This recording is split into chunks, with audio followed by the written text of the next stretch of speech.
الإنسانية وحياتهم الشخصية والعادية بصفتهم طبيعيين مش أرقام.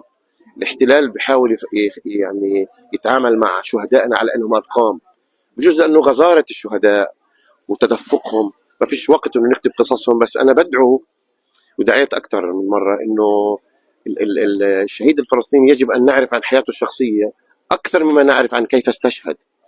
أعدائنا على تويتر بقرأ كتير كتير كتير بقرأ عن عن قتلاهم، بيحكوا إنه قتل بغزة وقتل هون، بس كمان بيحكوا عن حياتهم.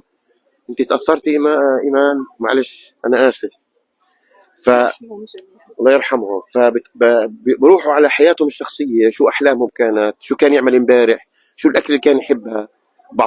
بعطيهم يعني مساحة عشان تبين حياتهم الشخصية كواحد عنده قصة، لأنه الحياة قصة، الإنسان قصة وحكاية. للأسف إحنا بفلسطين بدينا متأخر.